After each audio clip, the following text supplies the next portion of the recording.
Boa noite, igreja. Depois de um susto, né? Vamos interceder e pedir para que Deus esteja recebendo, mostrando os médicos o caminho, né? Que possa estar dando todo o suporte à irmã Lucinha ali naquele local. Vamos estar em espírito de oração pela irmã Lucinha neste momento, amém? Mas Deus me deu uma palavra essa semana e estou aqui para cumpri-la. Quem é a minha referência? Quem é a referência para a minha família? A quem você está olhando e vislumbrando algo para você?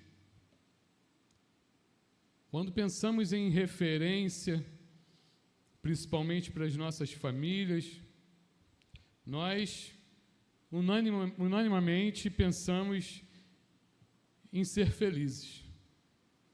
Se eu for perguntar aqui o que você quer para a sua família, com certeza um dos pontos será que você quer ter uma família feliz, não é verdade?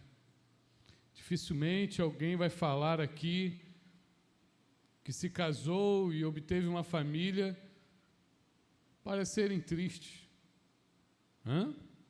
Nós buscamos, sim, a felicidade e a alegria. Mas que alegria é essa que o mundo pode nos dar? Onde estamos depositando as nossas forças buscando a alegria? E nesta noite nós vamos ver quem pode realmente nos dar uma alegria duradoura. Quero convidar os irmãos a novamente se colocar de pé e vamos abrir nossas Bíblias em João, capítulo 16, de 19 a 24. João 16, de 19 a 24.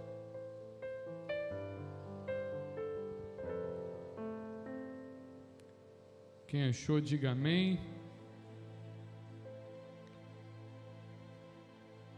Jesus percebeu que desejavam interrogá-lo a respeito disso, portanto ele disse: vocês estão perguntando uns aos outros o que eu quis dizer quando eu falei, mais um pouco e não me verão, um pouco mais e me verão de novo? Em verdade lhes digo que vocês chorarão e se lamentarão, mas o mundo se alegrará. Vocês se entristecerão, mas a tristeza de vocês se transformará em alegria. A mulher que está dando à luz sente dores, porque chegou a sua hora. Mas quando o bebê nasce, ela se esquece do sofrimento, por causa da alegria de ter gerado um filho no mundo. Assim acontece com vocês. Agora é hora de tristeza para vocês, mas eu os verei outra vez, e vocês se alegrarão, e ninguém tirará essa alegria de vocês. Naquele dia, vocês me perguntarão mais nada. Em verdade lhes digo que o meu Pai dará a vocês o que pedirem em meu nome. Até agora, vocês não pediram nada em meu nome. Peçam e receberão, para que a alegria de vocês seja completa. Feche seus olhos. Senhor, te entregamos nossas vidas em tuas mãos, e essa palavra, ó Deus, possa ser ministrada para nós e que haja transformação, ó Deus, que o Senhor fale profundamente no nosso interior. Ó Deus, te pedimos em especial pela irmã Lucinha neste momento, que os médicos ali que a receberão possa fazer, Senhor, conforme a tua vontade. Ministra, ó Deus, em nossas vidas, fale conosco, é nisso que nós pedimos em nome de Jesus, amém. Sente-se. Quando falamos de referência de vida, quando falamos sobre felicidade e alegria, nós sempre iremos buscar algo que seja prazeroso para a nossa família. Procuramos sempre algo que nos traga alegria, porque viver com alegria é maravilhoso. Provérbios 15, 13 vai dizer que a alegria do coração transparece no rosto, mas o coração amargurado abate o espírito. Ser feliz é a meta de toda a família. A maioria das famílias depositam suas forças buscando alguém que vai trazer felicidade, buscando algo que possa trazer felicidade para sua casa. Muitos buscam alegria numa linda festa de casamento, mas não quer dizer que por aquela festa ser linda, aquele casal vai ser feliz. Muitos buscam nos bens. Quando eu tiver a minha casa própria, ou quando eu tiver minha casa de praia, eu vou ser feliz. Mas, quando pensamos naquelas casas gigantes, enormes, podemos perceber que em muitas daquelas casas não tem alegria. Muitos buscam alegria nos filhos. Quando eu tiver meu filho, eu vou ser muito feliz. Realmente, são momentos de alegria que muitos de nós sentimos algo pela primeira vez quando olhamos para os nossos filhos. Mas deixa eu te falar uma coisa. Os nossos filhos podem nos magoar. Nossos filhos podem nos trazer dor. Não teremos momentos de alegrias eternos com nada deste mundo. A frustração sempre vai aparecer. Porque se depender do casamento para ser feliz, vai ser frustrante. Quantas brigas você já não teve com seu marido ou com a sua esposa? Quantas vezes você já não ficou chateado com ele ou com ela? É frustrante. Porque nós depositamos uma alegria em uma pessoa ou em algo que muitas das vezes nos magoam. Depositar a nossa alegria em bens. Você acha que um carro do ano vai te trazer alegria? Você acha que você ter uma roupa de marca vai te trazer alegria? Você acha que você ter uma linda casa vai te trazer alegria? Nada neste mundo pode nos trazer uma alegria duradoura. Eu escutei um testemunho essa semana de um pastor que a mãe resolveu ir para São Paulo e ela falou para os filhos: eu vou para São Paulo, vou fazer dinheiro e vou vir buscar vocês. Fique aqui com seu pai. Então a mãe se foi.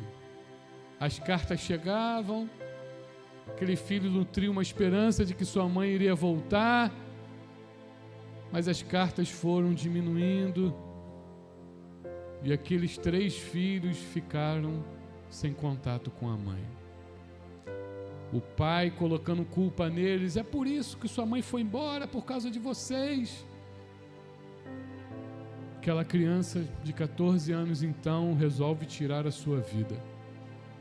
Entra dentro do carro e quando ele vai tirar a sua vida, ele olha um mapa da 4 rodas na parede e ele estava em Fortaleza e a mãe estava em São Paulo. Tinha uma rodovia que ia de Fortaleza até São Paulo e ele teve a brilhante ideia de ir atrás da mãe dele, porque ele pensava que a mãe dele estava passando necessidade. Eu vou lá ajudar a minha mãe. E ele então pegou sua mochila, entrou naquela rodovia em Fortaleza e foi andando. Vocês sabem onde é Fortaleza, meus irmãos? Aquele menino então chega num posto de gasolina com fome, sujo, com sede. Aquele menino chega ali, pede comida e ninguém lhe dá. O segurança então, quando ele senta, dá uns bicos nas costas dele e ele cai pela chuva. E aquele segurança então só não bate mais nele porque o segurança não queria se molhar. E aí ele então espera o segurança sair, se esconde dentro do banheiro. E banheiro de posto de gasolina, de caminhoneiro é terrível. Ele então lhe se espreme do lado de um vaso sujo e dorme naquela noite. Ali ele sai de manhã, o sol raiando, e ele percebe que tem um prostíbulo. E uma daquelas prostitutas então vê aquele menino ali e fala: menino, vem aqui. E ele vai até aquela prostituta e começa a conversar com ela. E ela fala: não, mas você fala muito bem, você não parece ser um menino de rua. Ele: não, eu não sou menino de rua. Ele conta a história: estou indo ver minha mãe, está em São Paulo. Mas eu não tenho como mais, eu não tenho forças mais para chegar lá. E então aquela mulher fala: você não sai daqui, fica aqui até eu voltar. Aquela prostituta vai fazer o que tem que fazer e volta com um homem. E o homem: cadê o menino? E ela fala: é aquele ali. Para onde você quer ir? Eu quero ir para São Paulo ver minha mãe. Eu vou te levar. E ele diz: mas eu não tenho como te pagar. E aquele caminhoneiro: não se preocupe, porque ela já pagou. Como que aquela mulher pagou a viagem para ele, meus irmãos? Aquele menino então chega em São Paulo com uma foto de onde a mãe dele morava, que era aquele edifício Minhocão. E ele chega então para alguém e pergunta: como é que eu consigo chegar aqui neste lugar? E o homem fala para ele: rapaz, você está muito longe, vai demorar muito. Ele: moço, você não sabe de onde eu vim. E ele dá as instruções. Aquele menino chega naquela casa e começa a perguntar pela mãe e pela avó, que estava ali também. E a avó então encontra o seu neto, abraça ele sujo daquele jeito, leva ele para dentro de casa, dá um banho nele, dá comida, e ele fala: vó, cadê minha mãe? E a avó fala: meu filho, sua mãe casou de novo, e o marido que ela está não quer nem saber dos filhos de vocês. No dia seguinte a mãe chega, dá um abraço no filho, aquele reencontro amoroso, e na esperança daquele menino ir morar com a mãe: vamos mãe, vamos agora, vamos. E a mãe: não, meu filho, eu não posso te levar. E ele diz: pela segunda vez eu fui abandonado pela minha mãe. E ele pergunta para o seu avô: avô, eu cansei, não consigo mais procurar felicidade nessa vida.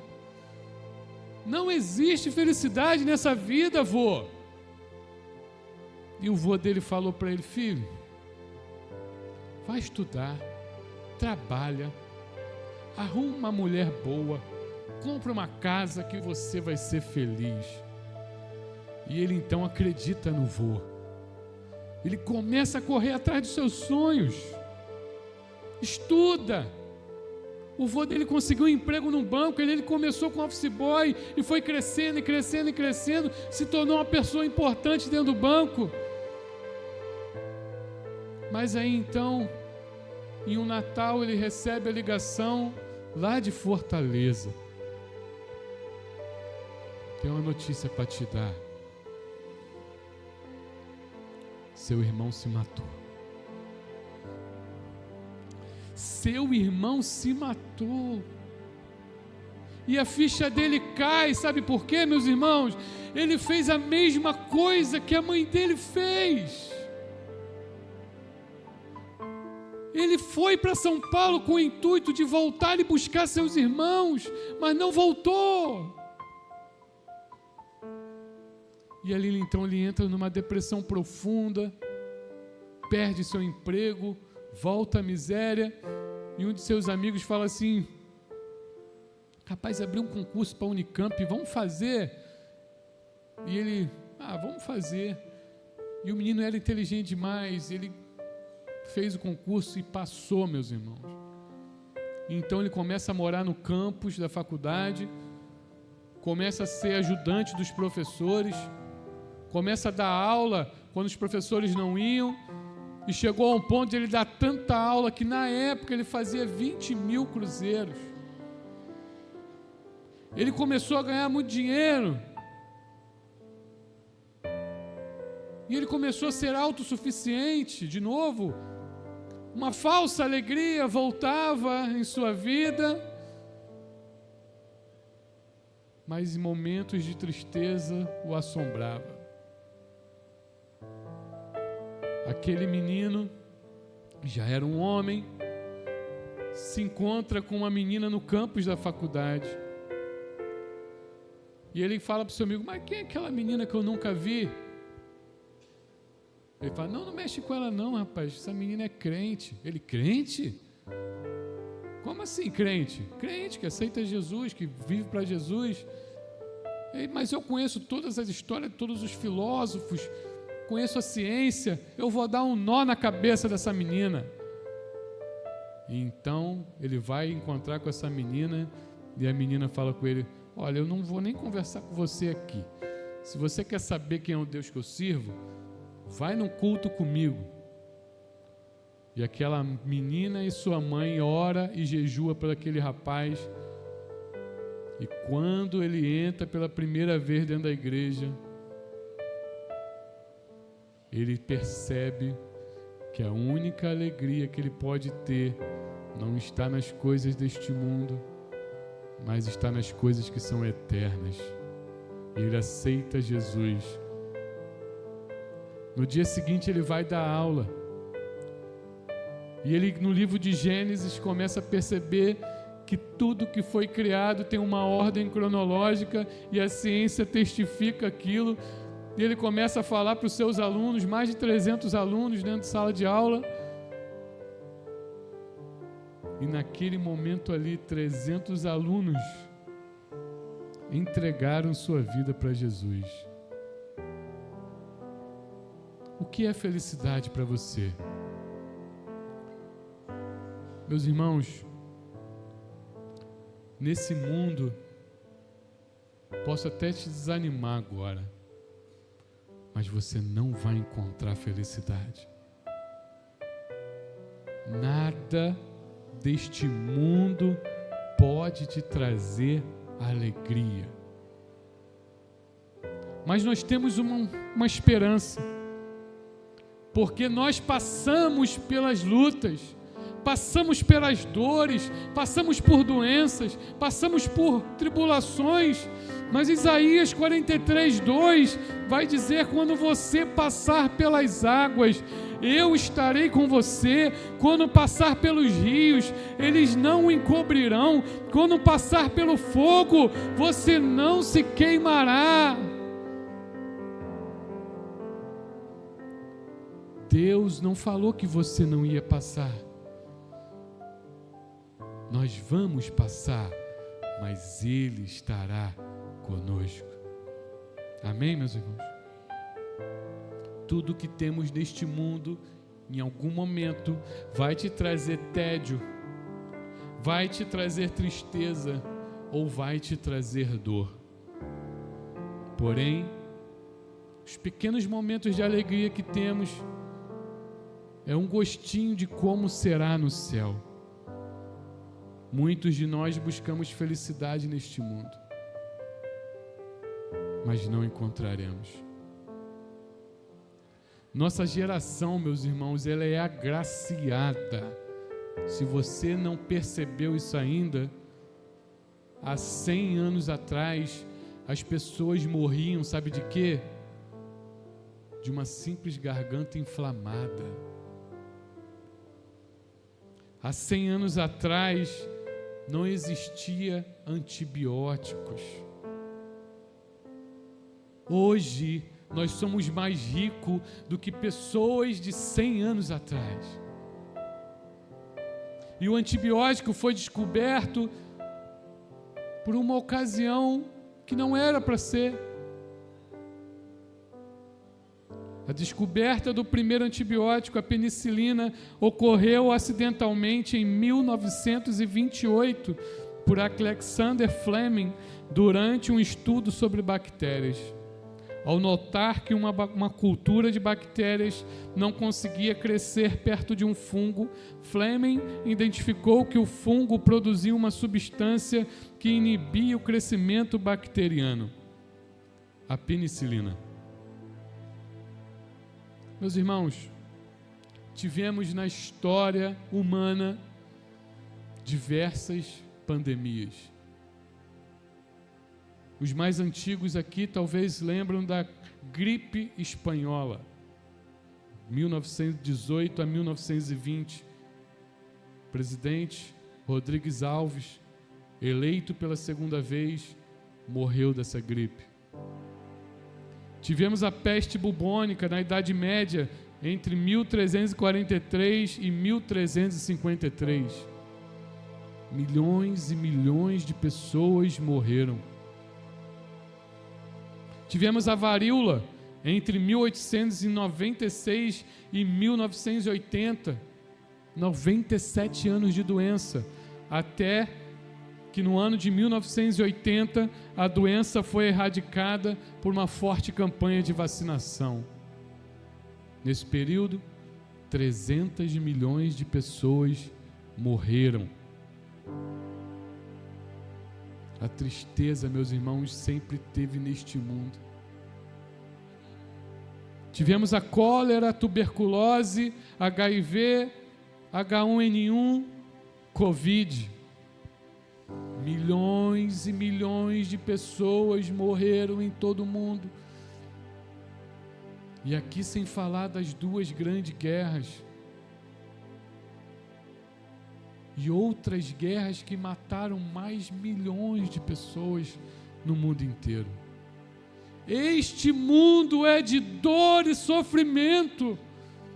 Se você está buscando felicidade neste mundo, sinto em te dizer, você não vai encontrar. Se você está buscando felicidade no seu relacionamento, se você está buscando felicidade nos bens que você quer ter, se você está buscando felicidade no dinheiro, eu sinto em te dizer que você não vai encontrar. Só Jesus pode te dar uma felicidade duradoura. Só Jesus pode te trazer uma alegria eterna. Aleluia! Jesus, meus irmãos, sinto em dizer isso para vocês, mas muitos acreditam que Jesus veio neste mundo com o objetivo para me curar de alguma doença. Jesus, Ele não veio pagar a fatura do meu cartão. Jesus, Ele não veio me dar uma casa própria. O que Jesus veio fazer nessa terra foi morrer por mim e por você e nos dar a garantia de um lugar no céu. Aleluia! Jesus não veio a este mundo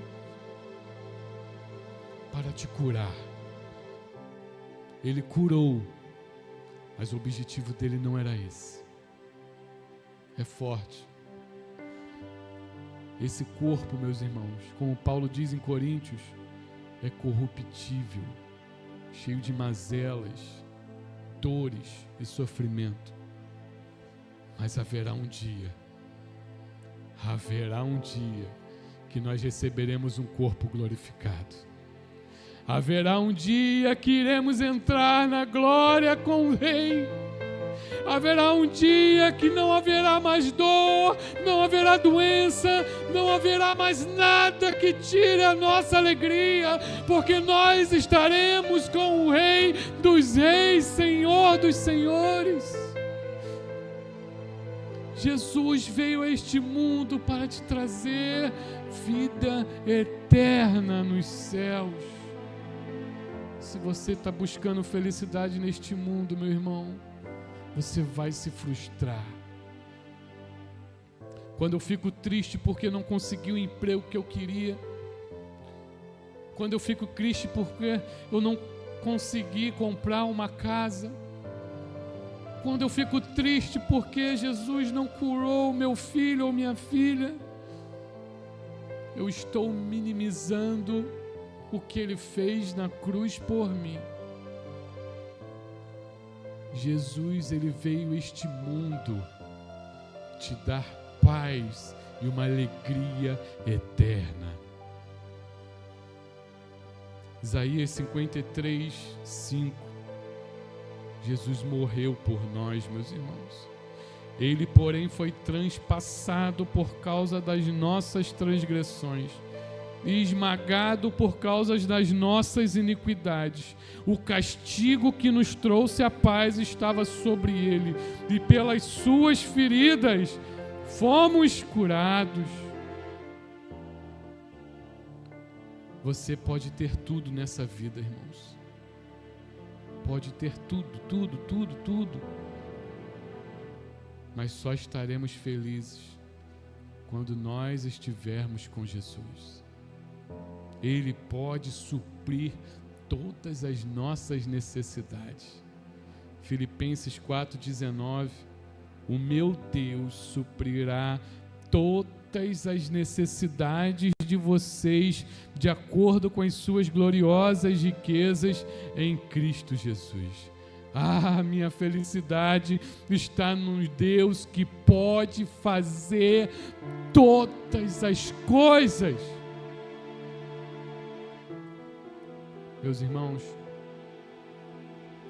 talvez você se esqueceu, talvez você não se deu conta do Deus que você serve.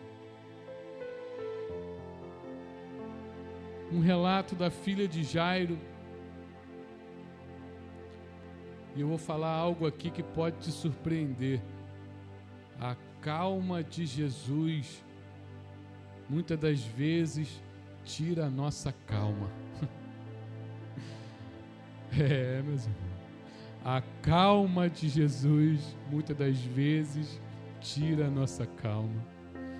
Eu fico me colocando na posição de Jairo. E aqui eu quero abrir um parêntese para vocês, pais. Você está com um problema na tua família, meus irmãos? Não fica rodeando para um lado e para o outro, não. Não fica andando para um lado e para o outro, falando com um ou com o outro, não. Vai direto em quem vai resolver. Perceba o que Jairo fez. Minha filha está morrendo, eu conheço alguém que vai resolver, eu vou até ele. Vamos primeiro a Jesus. Vamos primeiro a quem vai resolver. Jairo então chega ao mestre: mestre, a minha filha está morrendo, eu preciso da sua ajuda. E então Jesus: vamos lá. Jesus calmamente vai seguindo a multidão. Aquela multidão chega ali, esbarrando em Jesus. Então Jesus, em determinado momento, fala, ele para: quem me tocou? Você imagina Jairo: quem te tocou, mestre? Como assim? Minha filha está morrendo. O Senhor para perguntando quem te tocou. Jairo deve ter arrancado os cabelos ali, meus irmãos. Se coloque na posição de Jairo. O que você faria? Mas aqui podemos tirar uma lição de que não importa o momento que Jesus chega na nossa vida, Mas a hora que ele chega tem milagre. Aleluia! A hora que Jesus chega na nossa vida, há milagre, o ambiente muda. Jesus chega na casa de Jairo. Vamos ler o texto? Mateus 9, 24 e 25. Ele chega na casa de Jairo. Sabe a primeira coisa que ele fala ali? Saiam, a menina não está morta. Sabe o que as pessoas começam a fazer? Olha lá. Saiam, a menina não está morta, mas ela dorme. Todos começam a... Sabe por que Jesus mandou saírem? Porque tem pessoas que não podem ver milagre não, irmão. Tem pessoas que não podem ver milagre. E ali então, Jesus pega na mão daquela menina. Talita, cumi! Aquela menina levanta e a alegria volta pelaquela casa, porque Jesus está na casa. Aleluia! Quantos aqui conhecem a história da viúva de Naim? Jesus, andando pelo caminho, se depara com um cortejo fúnebre. Uma viúva enterrando seu único filho, o filho ao qual iria cuidar dela. A tristeza estava generalizada, mas Jesus, Jesus, ele fala para a mãe: não chores mais. Jesus, ele fala: não chores. Por que ele fala isso? Porque a alegria chegou. Jesus fala: não chores, porque eu estou aqui. Ah, meu irmão, Jesus só encosta no caixão. Jesus encosta no caixão. Coloca Lucas 7,14. Então aproximou-se, tocou no caixão, e os que carregavam pararam. Jesus disse: jovem, eu ordeno a você, levante. Aonde Jesus chega, há transformação. Aonde Jesus chega, há milagre. Aonde Jesus chega, traz vida e alegria. Jesus, ele pode todas as coisas. Ele detém as chaves da morte. Jesus, ele tem poder sobre a morte e sobre a vida. Mas muitos podem dizer: mas Jesus curou, a menina estava em casa. Mas Jesus curou, o menino estava no meio do caminho. Eu quero ver curar agora o homem que estava há 4 dias dentro do túmulo, fedendo, apodrecendo. Eu quero ver ele fazer isso. Você acha que não pensaram? Mas a calma de Jesus às vezes tira a nossa calma. Chega a notícia para Jesus: Jesus, Lázaro está doente. Vou agora não. Segundo dia: Jesus, seu amigo Lázaro está doente. Agora não. Terceiro dia: Jesus, Lázaro está muito doente. Jesus não vai. Quarto dia: Lázaro morre. Lázaro morreu. E aí, então Jesus se levanta e vai. Jesus, quando ele chega naquele local, não tem muito assunto. Onde botaram Lázaro? Vamos lá, Jesus, vou te levar. Jesus chega no local e fala: tirem a pedra. Chegaram perto de Jesus: Jesus, ele está fedendo já, Jesus. Já tem 4 dias. Eu não pedi relatório nenhum. Falei para tirar a pedra, porque a pedra vocês podem tirar. Tem coisas que a gente tem que fazer. Lázaro, vem para fora! Lázaro, vem para fora! Jesus, ele traz alegria dentro da casa.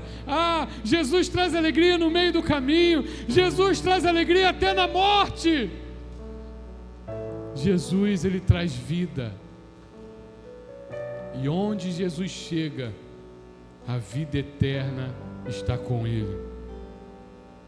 E nesta noite, pensando nessa palavra, Deus falou comigo. Tem pessoas que já estão mortas. Tem pessoas que estão dentro da minha igreja que já morreram. Não tem mais sonhos. Não sentem a alegria de estar na minha casa. Oh, Deus. Uma Lucinha com câncer, com todas as dificuldades, estava ali adorando ao Senhor. E muitos com saúde estão distantes, não sentem mais vontade de servir a Deus. Onde está a tua alegria, meu irmão? E Deus falou comigo: tem pessoas dentro da igreja que estão mortas. Tem pessoas que já morreram espiritualmente. Mas hoje Jesus está à porta do túmulo, aleluia. Jesus está à porta, ele já mandou retirar a pedra. E ele fala: levanta-te, Lázaro, sai para fora. Menina, levante. Oh, onde está a tua alegria, meu irmão? Onde está a tua alegria de servir a Deus em toda e qualquer situação? Onde está a tua alegria? Está em Deus ou nas coisas deste mundo? E Jesus hoje quer te falar: hoje eu vou trazer uma restauração para a sua vida. Hoje estou trazendo renovo para a sua vida espiritual. E nesta noite, Deus quer renovar a alegria na sua vida.